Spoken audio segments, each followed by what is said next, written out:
Oke, kita lanjutin materi dari soal-soal. Aku mau kupas materi dulu ya. Kupas materi deret ya. Cuma 5 menit doang. Ya, hal-hal yang perlu diperhatikan tentang teori deret ya. Enggak lah, enggak 5 menit, mungkin 10 menit ya. Itu ya rumus UN, rumus SN ya. Kalau aritmetika gitu doang, kalau geometri ya ada tambahannya. Udah sih itu aja. Nah, that's it. Kalau di geometri ada dua jenis ya. Nah, itu bisa dihafalkan sendiri ya. Aku nggak tulis di sini. Nah, yang perlu diperhatikan itu adalah ketika suku ke-6 misal U6. Nah, aku udah bilang U6 berarti A plus 5B kayak gitu loh. Kenapa? Ya A plus N-1B. N-1 A plus 5 kan? 6-1. Beda gitu. Kenapa begitu? Ya, misal kayak gini ya. 2, 5, 8, 11 gitu ya. Misalnya tambah 3, 3, 3 gitu ya. Ya kan? Oke, kayak gini. Nah, 11 ini berarti kan A plus 1. Dia cukup berapa? 1, 2, 3, 4. Cukup 4 kan? 3B. Nah, beda itu kan gini. 1, 2, 3. Nah, baru bedanya 3 kali. Nah, berarti 3 kali beda plus yang di depannya 2. Gitu. Iya, itu tentang aritmatika ya. Kalau geometri ya kayak gitu. Sama. Cuman pangkat ya. AR pangkat 2, AR pangkat 3. Kayak gitu. Berarti ini suku ke berapa? 4. Ini suku ke 3 gitu ya. Nah, sekarang kita ke yang lain ya. Nah, kita ke yang lain bahwasanya eh suku bunga ya. Sekarang bunga ya. Bunga itu ya, bunga yang dapat. Ini nih kita ngitung kayak gini dulu misal. Misal ada kenaikan harga 10% gitu ya. Nah, kamu itu kalau ditanya harganya, bukan ditanya. Jadi, misalkan ada kenaikan 10% gitu ya. Nah, yang ditanya harganya langsung aja 110 per 100 dikali harganya kan gitu.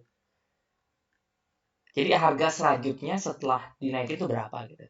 Misalnya awalnya bakso 10.000, naik 10% ya jadi 11.000 gitu.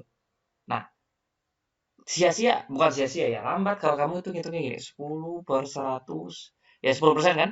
10% kenaikannya berapa? 10 per 100 kali 10.000. Oh, 1.000. Oh, kenaikannya 1.000. Jadi 10.000 ditambah 1.000. Jadi 11.000. Lambat. Mendingan langsung aja. Kan harga itu awalnya berapa sih? 100% kan?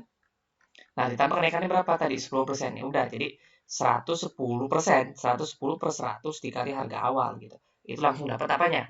Harga terbaru gitu. Nah, sama juga kayak diskon. Kalau diskon 20%. Kalau ditanya diskonnya berapa? Ya oke, kamu ngitung misalkan harganya 10.000 tadi diskonnya 20%. Ya oke, berarti diskonnya 2.000. Iya. Cuma kalau ditanya, ya harga setelah diskon berapa? Ya berarti 100 kurangi 20 langsung 80% aja kamu ngitung. Kayak gitu. Nah, itu berlaku juga di soal bank. Kayak gitu. Contoh. Nah, soal bank ini kamu harus siapin pangkat. Jadi nanti kamu harus nge-SS ke aku. Pangkat.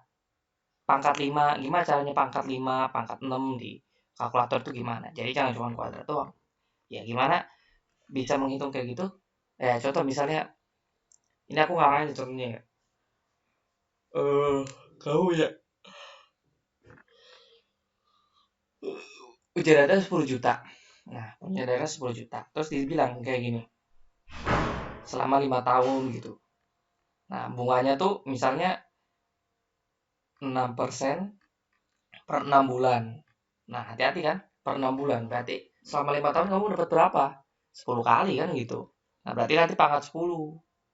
Nah, gimana cara ngitungnya? Ya, rumusnya misalnya eh, aku lupa notasinya ya, notasi. Maksudnya simbol-simbolnya. Cuman intinya modal. Jadi misalnya kita buat modal akhir lah ya. Modal akhir sama dengan modal awal dikalikan dengan persentase gitu ya. Sorry, modal awal dikali dengan ditambah dengan persentase dipangkatin sorry 1 plus persentase dikalikan modal awal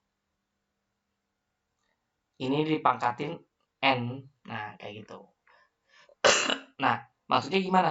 Ya susah lah notasiin enaknya gimana, ada lah di buku sebenarnya ya. Jadi maksudnya 1 kan 100%. Nah, 1 plus persentasenya berapa? 6%. Berarti 1,06 kan? Jadi 1 plus 0,06. 1,06 kan? 1,06 gitu ya.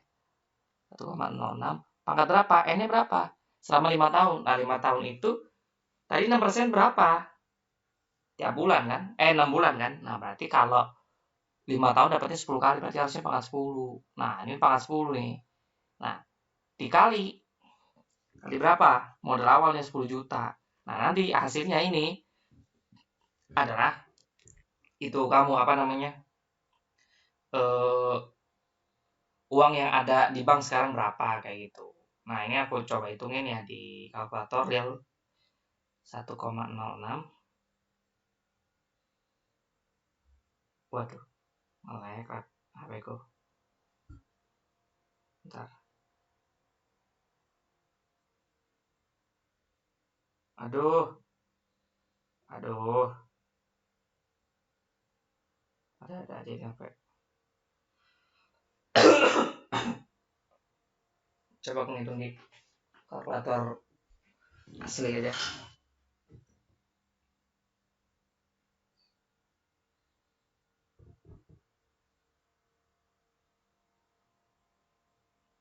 1,06 pangkat 10. Duh, sorry. Sebentar.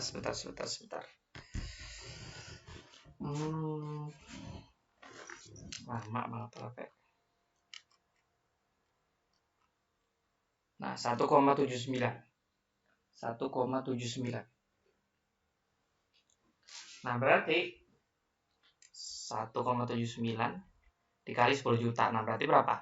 17,9 juta. Berarti setelah 5 tahun uangmu ngendap jadi 17,9 juta kayak gitu. Nah, ini bunga apa? Bunga majemuk. Gitu. Nah, gimana kalau bunga tunggal? Kenapa ini bunga majemuk? Ya, sebagaimana aku bilang, default dari bank asli itu bunga majemuk. Jadi kalau nggak disebutin itu bunganya majemuk kalau soal bank loh ya. Kalau soal hutang, perhitungan biasa ya terserah gurumu, tapi kalau soal bank defaultnya bunga majemuk gitu. Itu yang ada di real life. Nah, berbeda dengan default yang ada di soal matematika. Jadi default yang ada di soal matematika adalah defaultnya bunga tunggal justru. Nah, itu kan yang buat kita confuse. Sebenarnya ini bunga tunggal atau bunga majemuk kayak gitu. Nah, tahu dari mana aku defaultnya di soal matematika bunga tunggal? Nah, kalau tadi kan bunga bank, bunga majemuk itu real life ya. Ya kita tahu bisa membaca aturan bank. Kalau ini yang bunga tunggal gimana? Ya itu dari pengalamanku kayak gitu. Kenapa? Ya salah satu contohnya adalah salah satu indikasinya adalah bunga tunggal dibahas duluan kan begitu. Nah, sekarang ini kita hitung kalau pakai bunga tunggal kayak gimana ya. 10 juta 5 tahun terus 6% per 6 bulan gitu ya. Nah, maka dia dapat 10 kali juga kan. Nah, berarti kalau bunga tunggal itu ya 6% ya dikali 6 per 100 dikali berapa? 10 kali kan dapatnya? 60%. Nah, berarti nambah 60%. Nah, kalau nambah 60% berarti 160 per 100 kan kali 10 juta. Jadi berapa? 160 juta. Nah, ini gapnya lumayan kan? 160 juta. 16 juta. Gapnya berapa tuh? Ya 1,9 juta. Lumayan, hampir 2 juta gapnya. Kayak gitu. Nah, untuk mana? Untuk bunga majemuk ya. Bunga majemuk itu ya namanya juga majemuk apa tunggal ya mana bunga majemuk kayak gitu. That's it. Nah, yang penting apa? Yang penting kamu itu tahu bedanya bunga tunggal sama bunga majemuk gitu ya. Dan indikasi soalnya itu mengarah kemana gitu. Kalau nggak disebutin, nah gitu deh. Kalau nggak disebutin, sebetulnya mah bunga majemuk. Kalau yang soal bank, kalau kalau ya, tapi kamu nggak usah berargumen lah ke guru misalnya. Lo nggak bu, buktinya di bank itu pakai bunga majemuk kayak gitu. Nggak usah. Tapi jadi kalau nggak ada disebutkan ya harusnya bunga tunggal sih sebenarnya mah. Karena ini apa? Karena soal matematika kayak gitu. Oke? Nah di itu tentang materinya. Nah setelahnya ini aku akan bahas soal-soal ya. soal yang lumayan rumit dari soal teori, tapi aku lanjut di part 2 aja ya.